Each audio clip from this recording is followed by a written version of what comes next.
네, 요번에 좀 교육을 한번 진행해 볼까요? 주식 교육인데, 주식에서도 제가 뭐 재무 교육도 올려드리고, 차트 패턴 교육도 올렸는데, 요거는 이제 재무 쪽인데요.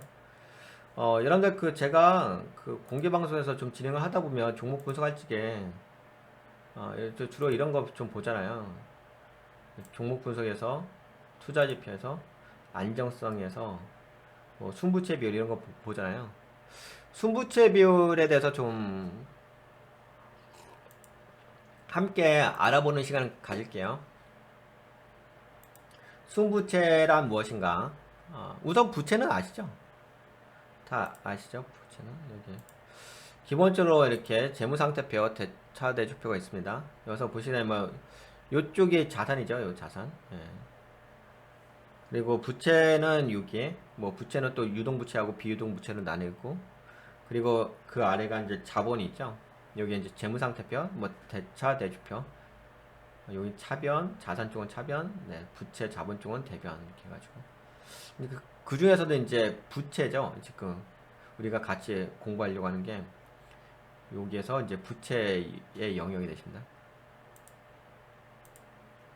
그래서 이제 순부채 비율이란 거, 순부채 비율은 다시 한번 말씀드리지만, 네, 여기 보시게 되면 투자 지표 중에서 그렇죠? 안정성에 가보시게 되면 여기 순부채 비율이라고 있죠. 요거에 대한 우리가 인식을 어떻게 하면 좋을 것인지 그거에 대한 강의 내용인데요.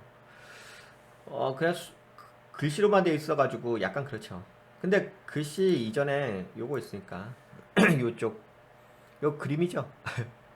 도식화된 그림. 여기 자산, 여기 부채. 이 부채 쪽으로 보는 거예요. 아무래도 뭐 부채가 좀 적으면 적을수록 좋은 거죠. 자본이 더 크고. 순부채. 근데 부채 중에서도 순부채가 있어. 용어의 차이인데 전체 부채 총계인데 부채 총계에서도 순부채라는 영역이 있습니다. 부채가 이만큼 있는데 거기서 순부채. 이 앞에 순자가 붙었어. 순수한 부채. 네, 그거 돼서 이제 그 순부채 비율에 대해서 알아보는 건데요. 순부채 공식이 뭐냐면은 순부채는 이자 발생 부채. 근데 여러분들 이자가 발생되는 부채가 있고 또 이자가 발생되지 않은 부채도 있어요. 그렇지 않을까요? 예, 이제 보통 이자 발생되는 부채 여기 써있네. 이자 발생되는 부채는 차입금 또는 사채. 사채, 차입금. 여러분도 아시죠? 차입금 은행에서 보통 빌리는 걸 차입금이라고. 사채는 뭐 채권 쪽이니까 이자가 발생되죠. 근데 이자가 발생되지 않는 부채도 있어요. 매입 채무. 여러분들 매입 채무는 약간 복잡해지나?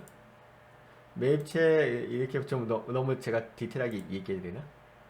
여기 재무상태표 가보시면 여기 매출채권 있잖아요. 여기 자산에 보시면 매출채권 있고 이 부채 쪽으로 쭉 내려가다 보면 어디였냐? 여기 있다. 매입채무 있잖아요. 매입채무.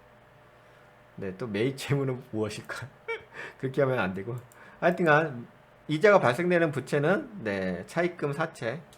이자가 발생되지 않는 부채는 매입 채무 등의 영업 활동에서 일상적으로 발생하는 영업 부채. 영업 부채는 이제 이자가 발생되지 않고 그건 신용에 의해서 거래가 되는 거니까. 네, 그래서 결국에는 무슨 얘기냐? 순부채라는 것은 이자 발생 부채에서 현금성 자산 및 예금 되어 있는 거를 마이너스한 거. 알겠죠? 예, 여기 이자 발생 부채는 차입금하고 사채인데 이자가 발생되지 않는 부채는 매입 채무 등의 영업 활동에서 일상적으로 발생하는 영업 부채인데, 예, 근데 이제 순부채는 그 이자가 발생되는 부채에 한해서 이자 발생 부채에서 현금성 자산 및 예금을 마이너스한 거, 그것이 이제 순부채가 되는 거예요. 그러니까 이자가 발생되는 거 아시죠? 거기서 이제 현금성 자산 및 예금을 마이너스한 거. 그게 이제 순부채입니다. 그래서 순부채 비율은 또 어떻게 하느냐. 그 요거는 알겠죠? 순부채는 알았겠죠? 그 순부채가 이자 발생 부채 마이너스 현금과 예금이잖아요. 그건데 그거를 뭘로 나누냐면은 자본 총계로 나눠. 그 자본 총계로 나눠서 그걸 백분위로화 시키는 거야. 그게 바로 순부채 비율인데, 그래서 여기 보시게 되면은 투자지표 가봐요. 그럼 안정성 있죠. 안정성에 여기 순부채 비율 있지. 순부채 비율이 이렇게 있는데 여기서 여기 봐봐. 이렇게 보시면은 여기 순부채가 있어. 순부채가 마이너스네. 근데 자본 총계가 있네. 그쵸? 인자값이 순부채하고 순부채 비율은 뭐예요? 순부채하고 자본 총계가 되는 거죠. 예, 그래서 여기 보시게 되면은 여기 순부채가 있잖아. 그럼 순부채를 뭘로 나눠? 자본 총계로 나눠서 그걸 백분율화 시킨 게 순부채 비율이 되는 거예요. 그래서 순부채 비율은 자본 대비 순수한 부채 비율을 말하는데 기업의 순수한 금융부채를 말합니다. 금융부채.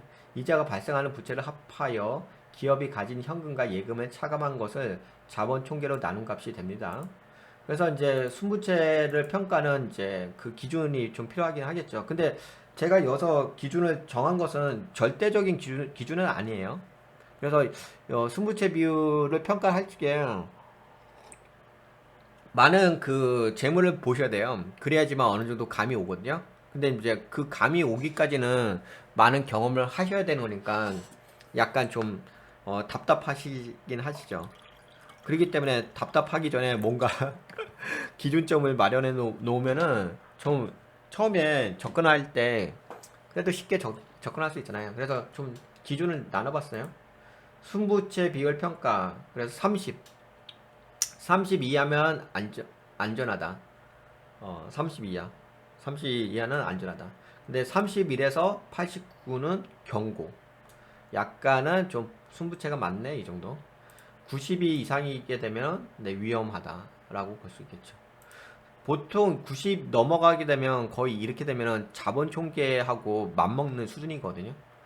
90이 넘어가게 되면 그 자본 총계보다 자본 총계하고 맞먹게 되면 좀 너무 많은 거죠. 단 부채 비율이 150% 정도라도 부채 비율이 150% 정도라도 순부채 비율이 30 이하라면 금융 부채 비율이 낮고 영업 활동이 활발한 건강한 기업이라고 볼 수 있다. 그러니까 부채가 좀 150%로 너무 많음에도 불구하고 순부채 비율이 30 이하야. 이럴 때는 어떻게 우리가 인식할 수가 있냐면 금융 부채 비율은 낮고 영업 활동이 활발한 건강한 기업이라고 볼 수 있다고 하는 거죠. 그러니까 순부채 비율이 그러니까 부채 비율이 높다 하더라도 순부채 비율이 30 이하로 안전권에 들어가 있다고 한다면 뭐 영업 활동을 많이 하다 보니까 뭐 좀 부채도 빚을 지기도 하는데 그 빚을 다 순부채 비율이 뭐 30 이하니까 안정적으로 관리가 되고 있다 이렇게 볼 수 있는 거죠. 뭐 30 이하라는 얘기는 무슨 얘기예요? 현금성 자산 및 예금이 더 많다는 거잖아요. 그렇죠? 좀 많은 편이라는 거죠. 왜냐면 순부채가 이자 발생 부채에서 현금성 자산 및 예금을 빼는 거잖아. 그러니까는 부채 비율은 많았는데 현금성 자산 및 예금을 빼다 보니까 이자 발생 부채에서 그걸 빼다 보니까 그 순부채가 적어지는 거겠죠. 그만큼 회사에 돈이 좀 있다는 얘기예요. 그 부채 비율이 많았음에도 불구하고 순부채 비율이 낮다는 얘기는 네, 그렇게 인식하시면 될 것 같고. 네, 그리고 요거는 이제 하나의 어떤 그 부가적인 설명인데요. 부채는 이자가 발생하는 부채가 있고요. 이자가 발생하지 않는 부채가 있습니다. 그래서 이자가 발생하는 부채는 차입금하고 사채가 등이 있고요. 아시죠? 이자가 발생하지 않는 부채는 매입 채무 등의 영업활동에서 일상적으로 발생하는 영업부채가 있습니다. 무차입 경영은 이자 발생 부채가 없다는 것을 의미합니다. 여러분들 그 무차입 경영을 한다고 하잖아요. 무차입 경영은 부채가 있긴 있는데 그럼에도 불구하고 이자 발생 부채가 없다는 거를 의미하는 게 무차입 경영. 부채가 과도하면 부도 위험에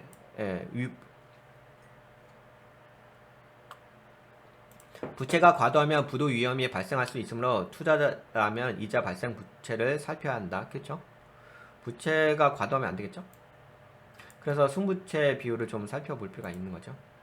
부채는 그렇지 않아도 기업 수익성에 악화를 주는데 여기다가 이자 부담까지 가중된다면 기업은 상당히 위험해질 수 있습니다. 순부채 비율이 높아지면 위험해질 수 있다는 거죠. 기업 경영이 어려워지면 부채는 문제가 되기도 한다. 그렇죠. 기업 경영이 어려워지면 가장 크게 문제가 압박을 받는 게 뭐냐면 은행에서 은행으로부터 압박을 받아요. 기업 경영이 안 좋아진다. 그러니까 은행에서는 이제 기업이 얼마만큼 경영을 잘하는가를 이제 재무제표로 보는 거잖아요. 근데 기업 경영이 뭔가 안 좋아진다. 영업 활동이 안 좋아진다. 그러면 약간 이제 압박이 들어오죠. 기업 경영과 상관없이 지속적으로 이자 비용을 지불해야 하기 때문이다. 그렇죠? 기업 경영하고 상관없이 부채가 있으면, 네, 이자 발생 부채가 있으면 이자 비용이 그냥 지속적으로 나가는 거잖아요. 고정으로. 이자는 기업 마음대로 비용을 줄이거나 늘릴 수 없다. 그러니까 이자는 기업이 컨트롤할 수 없어. 따라서 이자가 발생하는 부채가 많아지게 되면은 회사가 부도 위험에 빠질 수 있다. 그래서 이제 나누는 거죠. 부채에서도 이자 발생 부채하고 이자가 발생되지 않는 부채. 이러면서 순부채 비율은 기업의 안정성 지표로서 중요하다고 할 수가 있습니다. 네, 여기까지 순부채 비율에 대해서 함께 살펴봤습니다. 어떻게 좀 도움이 되셨나요?